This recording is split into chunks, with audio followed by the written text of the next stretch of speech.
Hello everyone and welcome to Crafting with Delonda. It's me again, Delonda, and thank you so much for joining me today. As you can tell by the thumbnail, we are at the end of an era, and when I say that, I am referring to So Good, the collaboration that I have with Patrice over at Craftable Things. And on behalf of Patrice and myself, I want to thank you, our community, for supporting us and joining us over the last, I think, year and a half while we were bringing embroidery tutorials to you. Patrice and I will continue to support you and provide embroidery tutorials just from our respective channels. Thank you again for being on this journey with us, and we look forward to having more time together with you. Now, if you are a member of the So Good Facebook group, that group will still continue. And Patrice will continue to do So Good tutorials over on her channel periodically. Now, without further ado, let's get into today's tutorial. This is my newest template. This is the left chest logo version of it. I do have a bigger version that I'm planning to stitch out on the back of a jacket, but I'm going to do that in steps. So since I have not stitched the template out yet, I'm going to stitch it out today just on stabilizer. I'm going to get 2 sheets of cutaway stabilizer, and I'm going to add it to the Mighty Hoop station. I think it's called the map. I'll have the name of the Hoop Master Station. That's what it's called. I'm going to get some stabilizer and I am going to hoop it. I'm going to add it to the machine. Now, the file is going to be saved. I'm going to download it from my computer. I'm saving it on a USB, and I will bring the USB over to the embroidery machine. Now, and then we'll get it stitched out. The reason why I'm doing that instead of just going straight to the jacket is just because I haven't tested the file yet, and I don't want to waste my jacket because I only have one.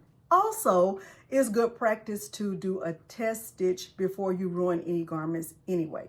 Now, before we go to materials, let me say, if you do find this video helpful, please remember to like the video, subscribe to my channel, and turn on the bell for notifications because I do upload new content every single week. Now, without further ado, let me get all the materials and then we'll dive right in.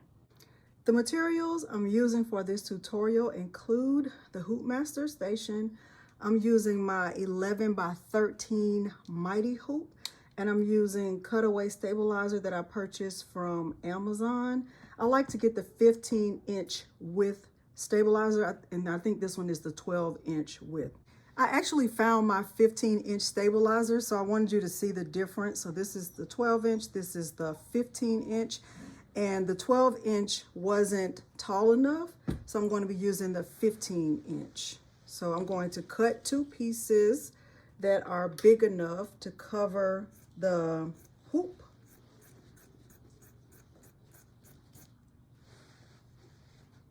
Just like that.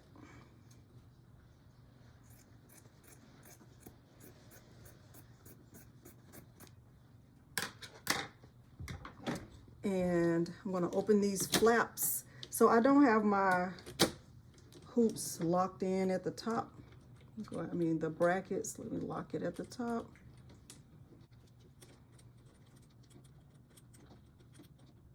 Okay, so now I'm going to put the stabilizer here on top like this and like this. Make sure it's nice and tight, taut like that. And I'm just going to put the top of the Mighty Hoop on here. Now with the Ricoma marquee, I know that the right side of my machine is the side that has this U. Here's my right hand, here's the right side. So I'm just going to put this down. You can see that it locks in place, and I can just lift this up. And because this top is not locked, which is fine for this, if I were actually hooping a sweatshirt or a shirt or whatever, I would make sure this was locked in place. Now let's head over to the embroidery machine. Right now we're looking at the panel on my Ricoma, and you can see I already have the file pulled up. I'm using my 11 by 13 Mighty Hoop. This file has right at about 50,000 stitches.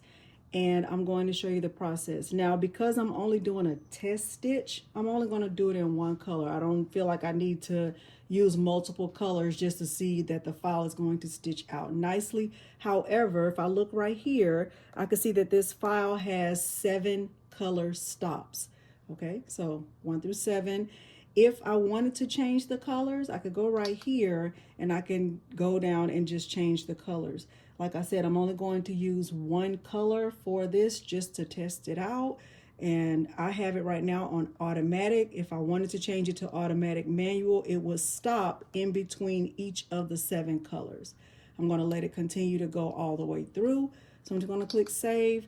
This right here is my bobbin case, and I'm using a brand new bobbin because I don't want to have to stop in the middle. I still might have to stop. I don't think it's going to go for the whole 50,000 stitches, but I wanted to show you that I typically start with a brand new bobbin.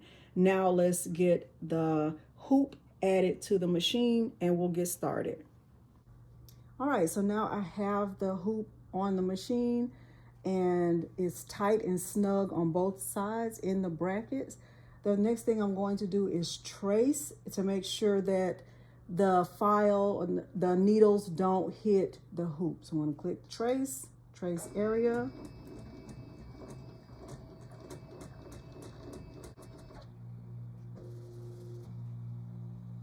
This is just like doing a print preview.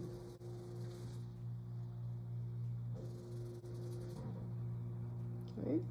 So now that I'm finished with the trace, the next thing I'm going to do is, I could do another trace where I hold down presser foot number 1. I'm not going to do that. I think it's fine. But if you feel unsure, you could definitely do that. The next thing I'm going to do is just press start and let this go. The first stitch you'll see will be the run stitch, and then the next stitch after that will be the tack down stitch, and then it'll start the satin stitch. So since I have them all the same color, you won't be able to tell when I go from one stitch to the next, but I just wanted you to know that. The purpose of the run stitch is to let me know exactly where to place my vinyl or my fabric or whatever I'm planning to use inside of the applique portion of the file. I'm going to go ahead and click start. I'll start out slowly and then speed this part up.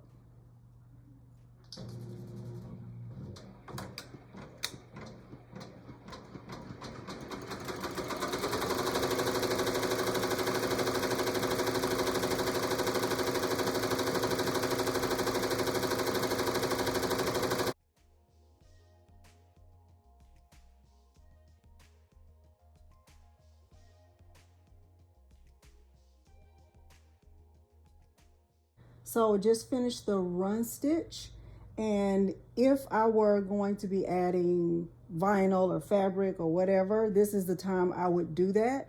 So it looks pretty good for the most part. I see right here I had a little snafu. I had to fix my bobbin, but everything else looks pretty good. Now we're going on. This is where I would add whatever I'm adding, and then we would go on to the tack down stitch.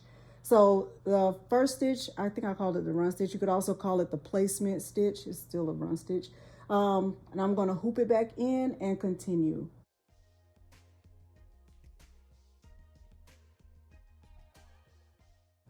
Just finished the tack down stitch, and looking at it right here, you can see it's like really rough. It's not as dark as it is down here. In the middle of this stitch, I had to change out my bobbin case. This one is the old one. I'm going to put this in the trash. But after I changed out the bobbin case, it started stitching out perfectly. So I'm going to throw this in the trash and continue. So now it's getting ready to start the satin stitch.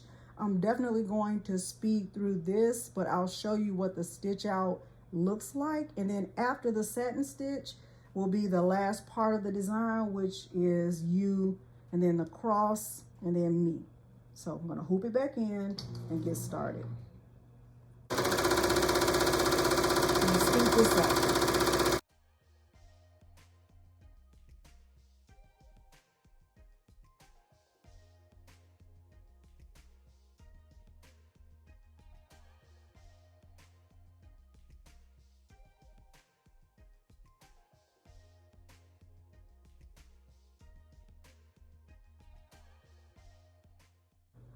Okay, the embroidery has finished. I'm going to remove the hoop from the machine and we'll meet back at the table.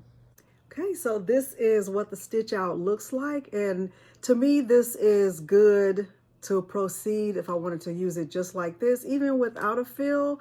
If I wanted to put this on a sweatshirt, I could, or stitch it on the back of a jacket just like this.